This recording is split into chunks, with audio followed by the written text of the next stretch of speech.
안녕하세요. 더 넘치는 교회 믿음의 가족 여러분, 8월 14일 목요일 아침입니다. 하나님께서 우리를 향해 가지신 기본적인 뜻은 생명과 평안이십니다. 하나님께서 주시는 이 생명과 평안, 오늘 한날 여러분 삶의 자리에서 충만하게, 풍성하게, 가득하게 누리시게 되기를 주님의 이름으로 축복해 드리겠습니다. 오늘은 여러분들과 함께 스가랴 8장 14절에서 23절의 말씀을 함께 묵상하도록 하시겠습니다. 먼저 오늘도 여러분들께서 먼저 본문의 말씀을 개인적으로 읽어 주시기를 바랍니다. 모두 읽으신 줄로 믿고요.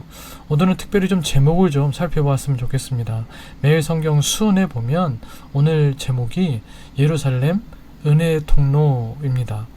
이 제목이 참 마음에 와닿았습니다. 그래서 제가 조금 덧붙여서 제목을 만들어 보았는데요. 예루살렘 은혜의 통로, 더 넘치는 교회 복의 통로, 이런 제목을 가지고 오늘 본문의 말씀을 좀 나누어 보도록 하겠습니다. 하나님은 유다 백성에게 복을 내리실 것이며 금식일이 기쁨의 절기로 바뀔 것이라고 약속하십니다.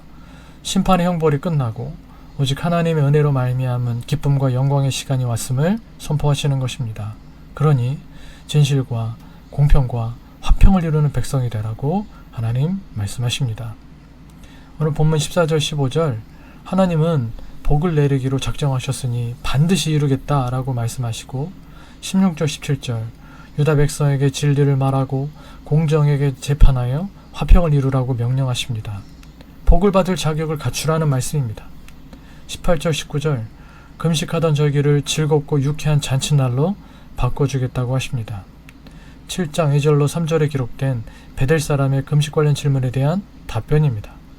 이 또한 유다 백성이 진리와 화평을 사랑할 때 누리게 될 복입니다. 20절에서 마지막 23절, 하나님이 유다 백성에게 복을 내리시면 많은 백성들과 강대한 나라들이 그 모습을 보고 예루살렘으로 몰려올 것입니다. 전쟁과 다툼을 그치고 서로 기도하자고 격려하며 시온산으로 올라올 것입니다. 이와 같은 내용이 오늘 본문의 말씀을 통해서 우리는 하나님이 어떤 분이신지를 조금 묵상해 볼 수 있었으면 좋겠습니다. 14절 15절, 이스라엘이 지은 죄 때문에 내리신 진노를 이제 은혜로 바꾸시기로 작정하셨으니 두려워하지 말라고 말씀하십니다. 하나님께서 자기 백성에게 은혜 베푸시기로 작정하셨다는 말씀이 큰 위로가 됩니다. 하나님 앞에 그저 여전히 불충한 죄인이었고 하나님을 만홀히 여겼던 우리인데 하나님의 자비로우신 성품으로 우리에게 긍휼의 은혜를 베푸시기로 작정하신 것입니다. 사랑하는 믿음의 가족 여러분, 하나님께서 정하신 뜻과 하나님의 말씀은 결코 헛되이 돌아오는 법이 없고 반드시 이루어지는 줄 믿습니다. 우리의 구원이 우리 자신에게 있지 않고 복 주시기로 작정하신 하나님의 뜻에 있음을 믿으며 그저 하나님 앞에 감사하고 찬양할 수 있기를 바랍니다. 구원의 문제가 우리 자신에게 달렸었다면 그 누구도 구원받지 못했을 텐데 우리의 구원이 우리 자신이 아니라 하나님께 있다는 사실이 우리에게는 정말 일생을 다한 감사와 찬양의 제목이 되어야 할 것입니다.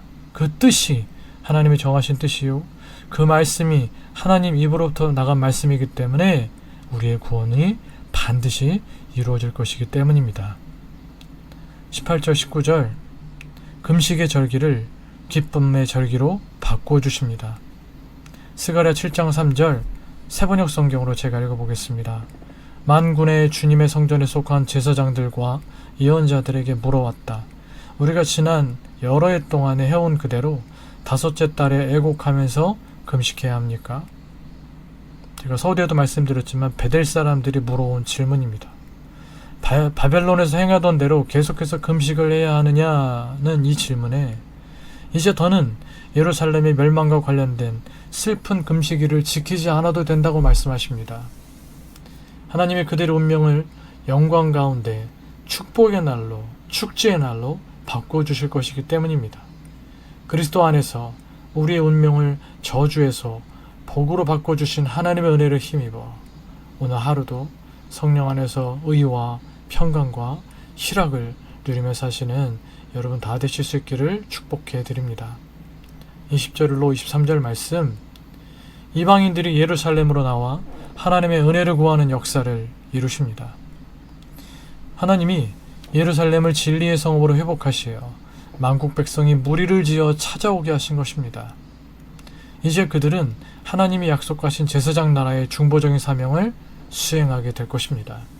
제사장 나라라는 것은 하나님과 백성들 사이에 서서 백성들이 하나님께로 나아가게 하고 하나님께서 또 백성들에게 복을 주시는 통로, 다리가 되는 사람을 제사장이라고 하는 것인데, 제사장 나라라는 것은 그래서 이스라엘이 열국에 대하여 열국 나라 사람들이 이스라엘을 통해서 하나님께 나와 하나님을 예배하고, 하나님은 또 이스라엘 백성들을 통해 그들에게 복 주시는 그런 다리가 되는 나라로서의 사명을 말하시는 것입니다.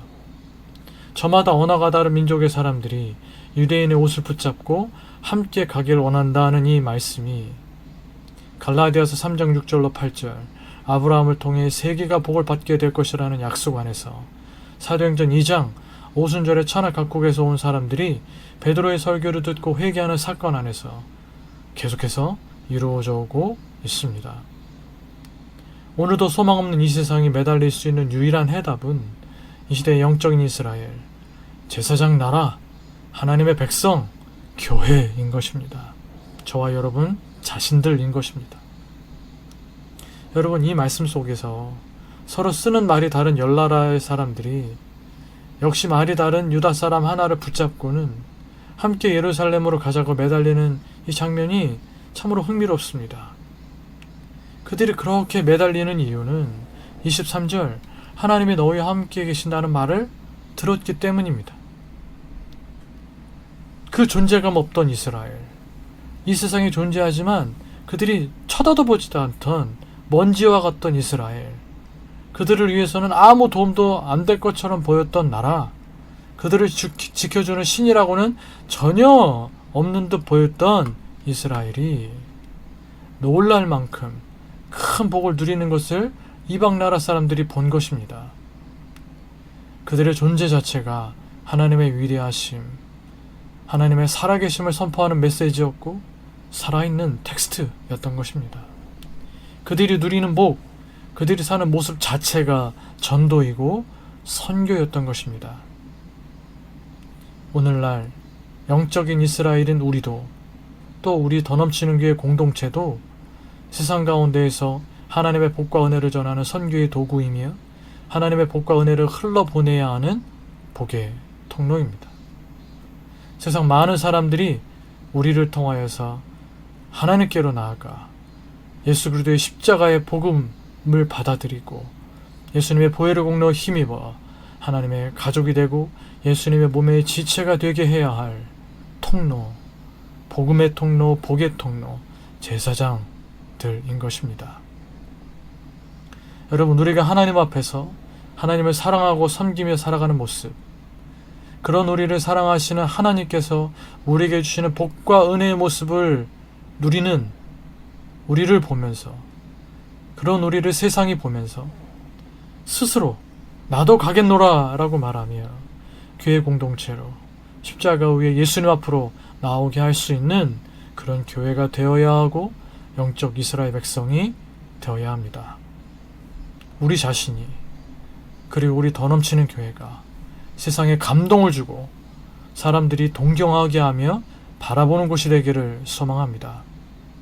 우리 교회를 통하여서 하나님께 나아가는 사람들이 날마다 더해지는 그런 영적 제사장 공동체가 될 수 있기를 소망합니다. 그렇게 되기 위하여 우리가 살아내야 할 삶, 오늘 본문에서 하나님께서 반복하여 강조하고 계시는 정의롭고 진실하며 평화를 이뤄내는 삶을 살아야 합니다. 예수님의 표현으로 세상에 빛이 되고 소금이 되는 삶을 살아내야 합니다. 그것이 그저 부담스러움으로서가 아니라 기쁨이 되고 감사가 되고 열정이 되는 삶, 그것이 얼굴 표정과 우리 입의 말들 속에서 자연스럽게 배어나오는 삶을 우리는 살아낼 수 있어야 합니다. 그것이 우리가 먼저 구원받아 백성된, 하나님의 백성된 사람들의 특권이며 동시에 책임인 것입니다. 자, 여러분 모두가 이런 특권과 책임을 가진 사람들임을 기억하시면서 또 감사하시면서 이 사명 잘 감당하여 우리를 통해 수많은 사람들이 우리처럼 복음의 놀라운 은혜, 예수님 보혈의 놀라운 은혜, 하나님께서 주시는 그 영생의 은혜를 이 땅에서부터 저 영원한 하나님의 나라에까지 누리게 할 수 있는 우리 모든 믿음의 가족들 되실 수 있기를 주님의 이름으로 축복해 드리겠습니다. 함께 기도하시겠습니다.